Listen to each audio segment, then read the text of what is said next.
சென்னை புளியந்தோப்பு பட்டாளம் பகுதிகளில் மழைநீரை வெளியேற்றும் பணியில் மாநகராட்சி ஊழியர்கள் தீவிரமாக ஈடுபட்டு வருகிறார்கள். இது பற்றிய கூடுதல் தகவல்களை செய்தியாளர் சதீஷிடம் கேட்கலாம்.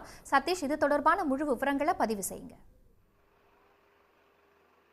கண்டிப்பாக பேஞ்சல் புயல் காரணமாக சென்னை மற்றும் புறநகர் பகுதிகள் மற்றும் பல பகுதிகளில் மழையானது பெய்த காரணத்தால் சென்னை புளியந்தோப்பு மற்றும் பட்டாளம் பகுதிகளில் மழைநீரானது அதிக அளவு சூழ்ந்த நிலையில் இருக்கிறது. இதனால் பொதுமக்களின் வாழ்க்கையானது இயல்பு நிலையை விட நேற்று அதிக அளவு இயல்பு நிலையை விட அதிகம் பாதிக்கப்பட்ட நிலையில் இன்று மாநகராட்சி ஊழியர்கள் மழைநீரை அகற்றும் பணியில் தீவிரமாக செயல்பட்டு வருகின்றனர்.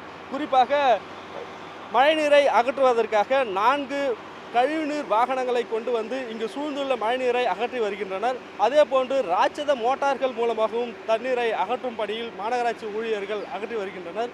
குறிப்பாக பட்டாளம் பகுதியில் 2000 குடும்பங்களுக்கு மேலாக இங்கு வசிக்கும் மக்களின் நலனை கருதி அவர்களின் இயல்பு வாழ்க்கை திரும்புவதற்காக மாநகராட்சி ஊழியர்கள் தொடர்ந்து மழைநீரை அகற்றும் பணியில் ஈடுபட்டு வருகின்றனர். அதன் காட்சிகளை நாம் தற்பொழுது பார்த்து வருகிறோம்.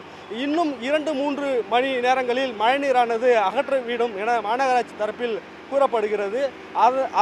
அதற்கேற்றவாறே மழைநீரை வடிகட்டும் பணியிலும் மாநகராட்சி ஊழியர்கள் தற்பொழுது அவர்களுடைய பணியை மிக தீவிரமாக செய்து வரும் காட்சிகளையும் நாம் தற்பொழுது பார்த்து வருகிறோம்.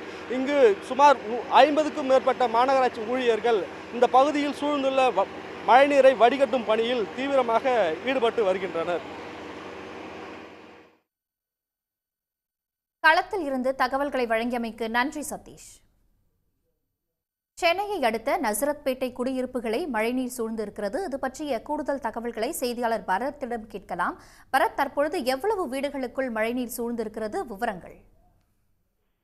பெஞ்சல் புயல் காரணமாக நேற்று முழுமையாக இந்த பூந்தமல்லி மற்றும் அதனை சுற்றியுள்ள பகுதிகளில் கனமழையானது பெய்தது. இதனால் தாழ்வான பகுதிகளில் மழைநீரானது தேங்கியது. குறிப்பாக தற்போது நாம் பார்க்கக்கூடிய இடம் நசரத்பேட்டை யமுனா நகர். இந்த பகுதியில் தான் சுமார் 200க்கும் மேற்பட்ட குடியிருப்புகளை மழைநீரானது சூழ்ந்திருக்கிறது. நாம் காட்சிகளில் பார்க்க முடியும். அங்க இருக்க கார் ஒன்றும் தண்ணீரானது மூழ்கியிருக்கிறது.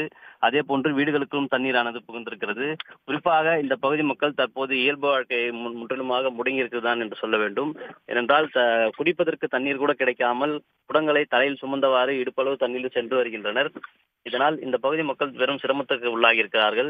ஏற்கனவே இந்த பகுதியில் தாழ்வான பகுதி என்று கருதப்பட்டு அரசு தரப்பில் நடவடிக்கை எடுக்கப்பட்டாலும் இங்கு 10 HP திறன் கொண்ட மோட்டாரும் பொருத்தப்பட்டு தண்ணீரானது வெளியேற்றப்பட்டு வந்தாலும் 2 தெருக்களில் முழுமையாக தண்ணீரானது நின்று கொண்டிருக்கிறது. ஏறக்குறைய இடுப்பளவு தண்ணீரானது இந்த பகுதியில் நின்றிருக்கிறது. உடனடியாக இந்த பகுதியில் தண்ணீரை வெளியேற்ற மேலும் அதிக திறன் கொண்ட மோட்டார்களை பயன்படுத்த வேண்டும் இந்த பகுதி மக்கள் கோரிக்கை வைத்திருக்கிறார்கள். அதே போன்று இந்த பகுதியில் ஆண்டாண்டுக்கு மழை காலங்களில் இதே போன்ற நிலைதான் ஏற்படுகிறது. இதனால் இந்த பகுதியில் முற்றிலுமாக வெள்ள நீரை வடிக்க நிரந்தர தீர்வு காண வேண்டும், கால்வாய் அமைக்க வேண்டும் என்று இந்த பகுதி மக்கள் கோரிக்கை வைத்திருக்கிறார்கள். தகவல்களுக்கு நன்றி பரத். உடனுக்குடன் செய்திகளை தெரிந்து கொள்ள சன் நியூஸ் பெல் ஐகானை கிளிக் பண்ணுங்க.